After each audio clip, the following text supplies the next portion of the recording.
The death of Edgar Allan Poe.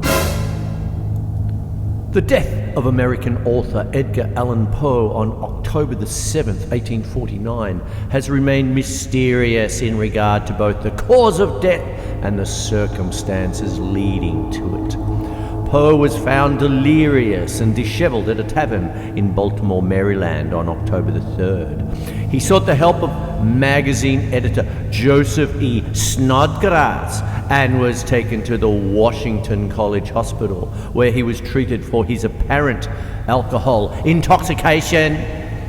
Poe had no visitors in the hospital and gave no account of how he came to be in this condition before dying on October 7th at age 40.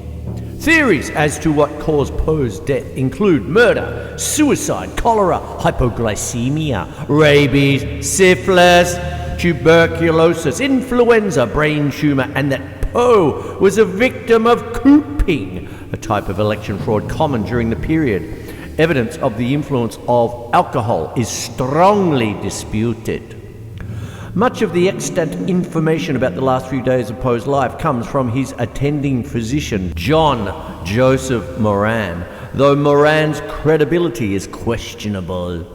Poe was buried after a small funeral at the back of Westminster Hall and Burying Ground, but his remains were moved to a new grave with a larger monument in 1875. The newer monument also marks the burial place of Poe's wife, Virginia, and his mother-in-law, Maria. After Poe's death, Rufus Wilmot Griswold wrote his obituary under the pseudonym Ludwig Griswold, who became the literary executor of Poe's estate, was actually a rival of Poe and later published his full biography, depicting the author as a depraved, drunk, drug-addled madman. Much of the evidence for this image of Poe is believed to have been fabricated by Griswold, and though friends of Poe denounced it, this interpretation had a lasting impact. Between July and September 1849, Edgar Allan Poe stayed in Richmond, Virginia to explore a possible magazine venture. He arrived there still suffering the effects of what he described as a cholera attack accompanied by hallucinations, insistent that he had not been drinking. Poe recuperated and gave well-received lectures and readings to pay his expenses. He departed on September 27th for his home in New York City, having decided to relocate for an editor job and remarry. No reliable evidence exists about Poe's whereabouts until a week later, on October the 3rd, when he was found delirious in Baltimore, Maryland at Ryan's Tavern, sometimes referred to as Gunner's Hall. A printer named Joseph W. Walker sent a letter requesting help to Joseph E. Snodgrass, an acquaintance of Poe. His letter reads as follows. Ahem. Dear Sir, there is a gentleman, rather the worse for wear, at Ryan's Fourth Ward polls, who goes under the cognomen of Edgar A. Poe, and who appears in great distress, and he says he is acquainted with you, and I assure you he is in need of immediate assistance. Yours in haste, Jos W. Walker. Snodgrass later claimed the note said that Poe was in a state of beastly intoxication. Snodgrass's first-hand account describes Poe's appearance as repulsive, with unkempt hair, a haggard, unwashed face, and lusterless and vacant eyes. His clothing, Snodgrass said, which included a dirty shirt but no vest and unpolished shoes, was worn and did not fit well. John Joseph Moran, who is Poe's attending physician, gives his own detailed account of Poe's appearance that day. A stained, faded old bombazine coat, pantaloons of a similar character, a pair of worn-out shoes run down at the heels, and an old straw hat. Poe was never coherent long enough to explain how he came to be in this condition, and it is believed that clothes he was wearing were not his own, not least because wearing shabby clothes was out of character for him. Moran cared for Poe at Washington College Hospital on Broadway and Fayette Street. He was denied any visitors and was confined in a prison-like room with barred windows in a section of the building reserved for drunk people. Poe is said to have repeatedly called out the name Reynolds on the night before his death, though no one has ever been able to identify the person to whom he referred.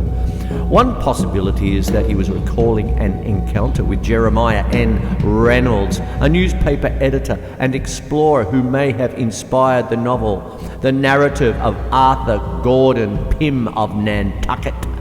Another possibility is that Poe was referencing Henry R. Reynolds, one of the judges overseeing the 4th Ward polls at Ryan's Tavern, who may have met Poe on Election Day. Poe may have instead been calling for Herring, as the author had an uncle-in-law in Baltimore named Henry Herring. In later testimonies, Moran avoided reference to Reynolds but mentioned a visit by a Mrs. Herring. He also claimed he attempted to cheer up Poe during one of the few times he was awake. When Moran told his patient that he would soon be enjoying the company of friends, Poe allegedly replied that the best thing his friend could do would be to blow out his brains with a pistol.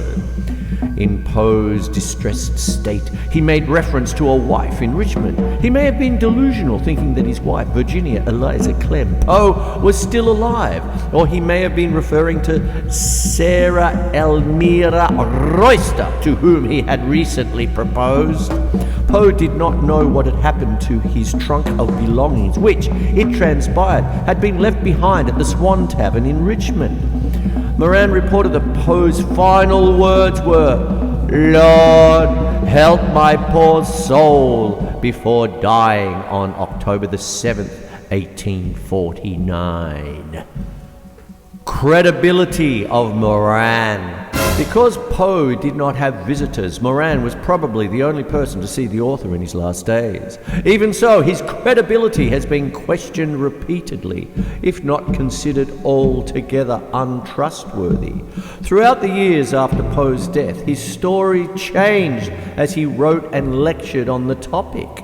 Moran claimed in 1875 and again in 1885, for example, that he had immediately contacted Poe's aunt and mother-in-law, Maria Clem, to let her know about Poe's death. In fact, he wrote to her only after she had requested it on November the 9th, more than a full month after the event. He also claimed that Poe had said, quite poetically as he prepared to draw his last breath, "The arch heavens encompass me, and God has his decree legibly written upon the frontlets of every created human being, and demons incarnate, their goal would be the seething waves of blank despair." The editor of the New York Herald, which published this version of Moran's story, admitted, "We cannot imagine Poe, even if delirious, constructing such sentences."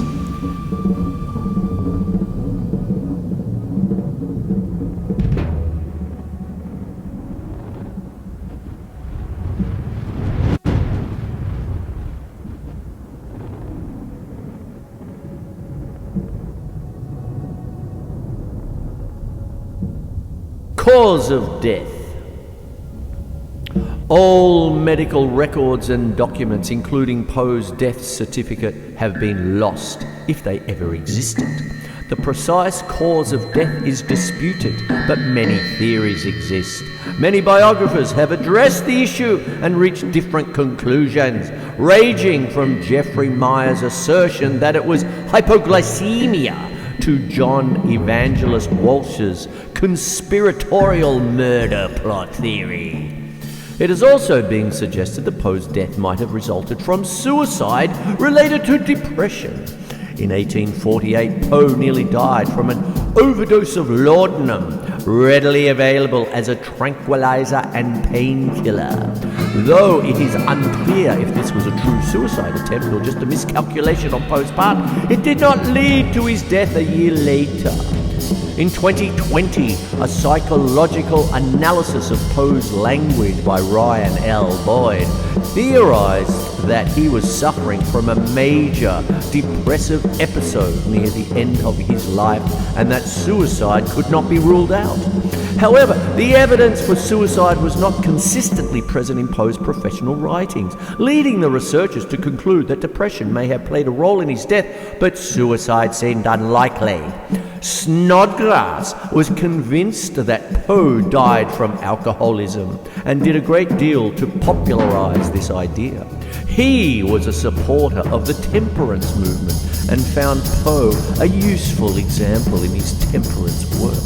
However, Snodgrass's writings on the topic have been proven untrustworthy. Moran contradicted Snodgrass by stating in his own 1885 account that Poe did not die under the effect of any intoxicant, writing that Poe had not the slightest odour of liquor upon his breath or person.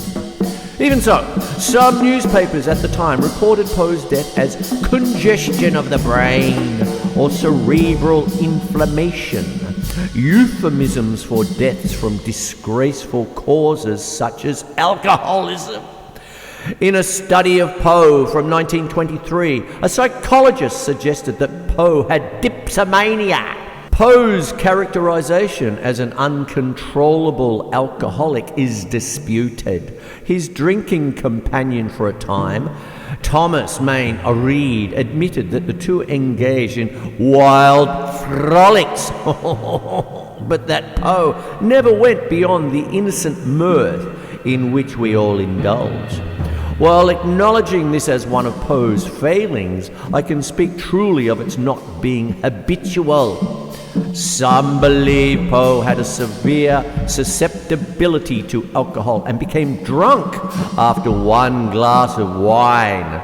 He only drank during difficult periods of his life and sometimes went several months at a time without alcohol. Adding further confusion about the frequency of Poe's use of alcohol was his membership in the Sons of Temperance at the time of his death. William Glenn, who administered Poe's pledge, wrote years later that the temperance community had no reason to believe Poe had violated his pledge while in Richmond. Suggestions of a drug overdose have also been proven to be untrue, though it is still often reported. Thomas Dunn, English and admitted enemy of Poe and a trained physician, insisted that Poe was not a drug user. He wrote, "Had Poe the opium habit when I knew him before 1846, I should both as a physician and a man of observation have discovered it during his frequent visits to my rooms, my visits at his house and our meetings elsewhere. I saw no signs of it and believe the charge to be a baseless slander." Numerous other causes of death have been proposed over the years, including several forms of rare brain disease or a brain tumor, diabetes, various types of enzyme deficiency, syphilis, apoplexy, delirium tremens, epilepsy, and meningeal inflammation. A doctor named John W. Francis examined Poe in May 1848 and believed he had heart disease, which Poe later denied. A 2006 test of a sample of Poe's hair provides evidence against the possibility of lead poisoning, mercury poisoning, or similar toxic heavy metal exposures. Cholera has also been suggested. Poe had passed through Philadelphia in early 1849 during a cholera epidemic. He got sick during his time in the city and wrote a letter to his aunt, Maria Clem, saying that he may have had the cholera or spasms quite as bad. Because Poe was found on the day of an election, it was suggested as early as 1872 that he was the victim of a method of election fraud called cooping. Victims of cooping were abducted off the street by local election gangs, imprisoned in a small room called the coop, drugged or forced with alcohol or beatings to get them to comply. They were then used as pawns to vote for a political party at multiple locations. Often their clothing would be changed, and they would be given disguises such as wigs, fake beards, or mustaches to fool election officials and vote multiple times. Cooping, which would also explain the dirty and disheveled clothes and shoes that Poe was wearing when he was found, had become the standard explanation for his death in most of his biographies for several decades, though his social status in Baltimore may have made him too recognizable for this scam to have worked. In an analysis published in the Maryland Medical Journal in 1996 by cardiologist Michael Benitez, it was suggested that Poe's death most likely resulted from rabies, possibly contracted from one of his pets. Signs that pointed to this conclusion included delirium and Poe having difficulty drinking water when hospitalized, likely hydrophobia or fear of water, a common symptom of rabies, as well as the fact that rabies victims can have the virus for up to a year after contracting it.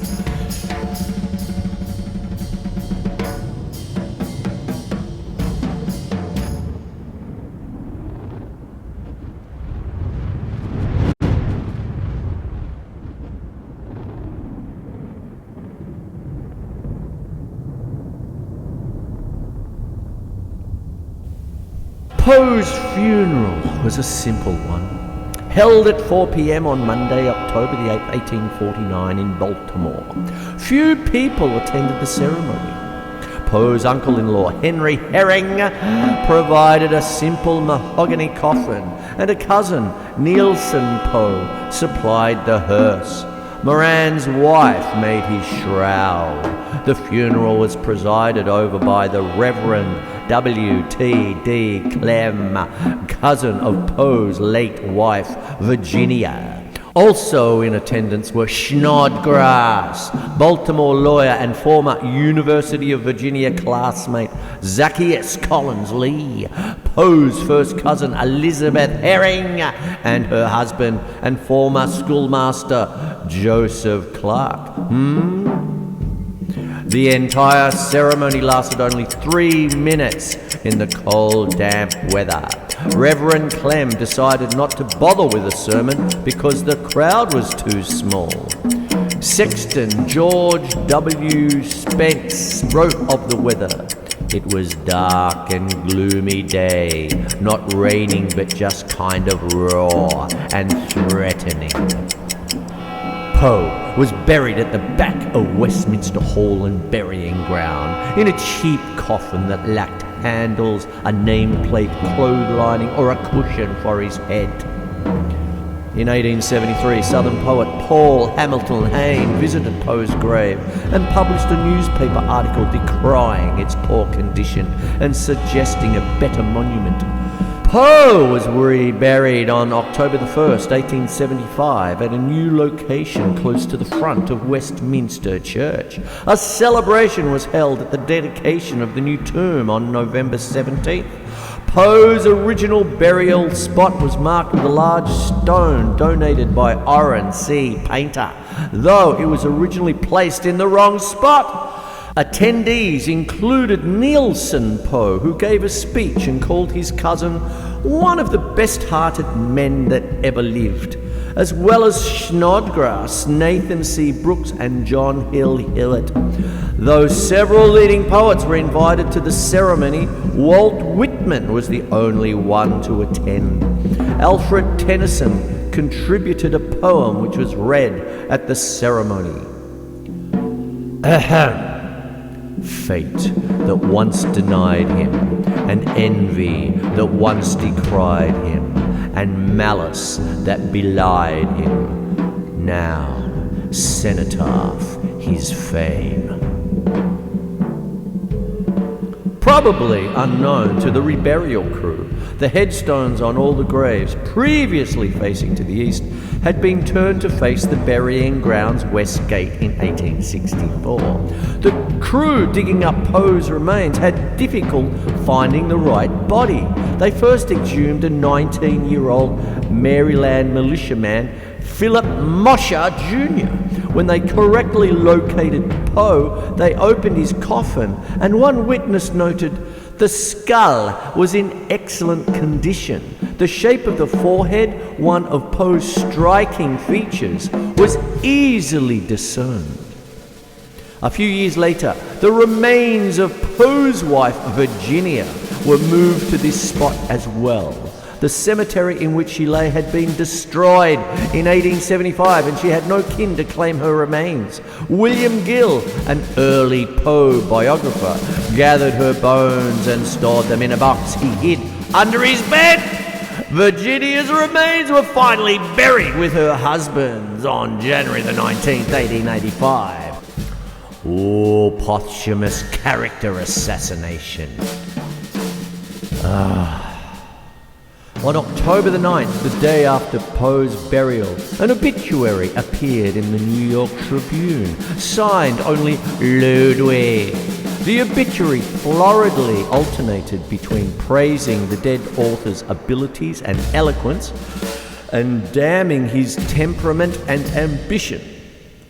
Ludwig said that literary art lost one of its most brilliant but erratic stars, but also claimed Poe was known for walking the streets in delirium, muttering to himself, and that he was excessively arrogant, assumed all men were villains, and was quick to anger. Ludwig was later revealed to be Rufus Wilmot Griswold, a former colleague and acquaintance of Poe. Even while Poe was still alive, Griswold had engaged in character assassination. Much of his characterization in the obituary was lifted almost verbatim from that of the fictitious Francis Vivian in The Caxtons by Edward Bulwer Lytton. The obituary quickly became the standard characterization of Poe. Griswold also claimed that Poe had asked him to be his literary executor. He had served as an agent for several American authors, but it is unclear whether Poe appointed him to be the executor or whether Griswold became executor through a trick or a mistake by Poe's aunt and mother-in-law Maria.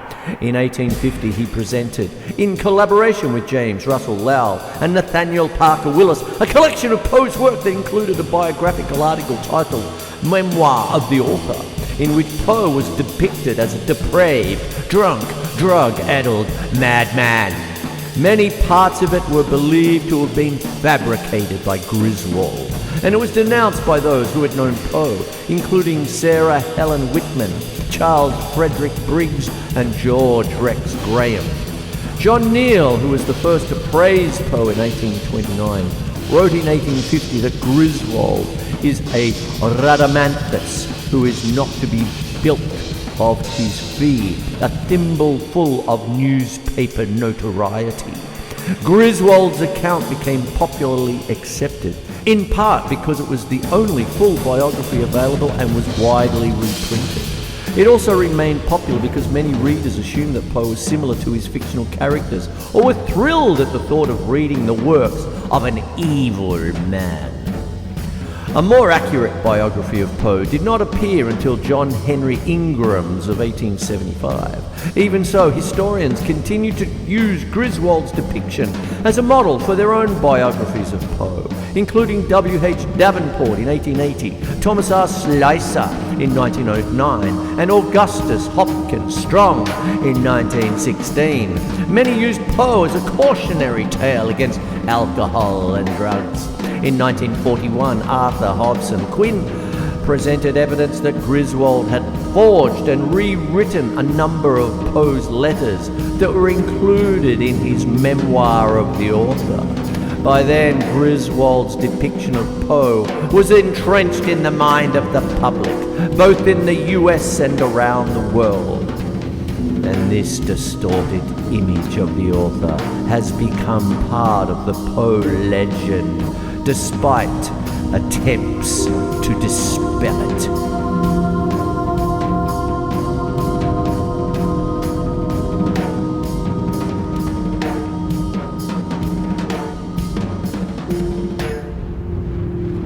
The end.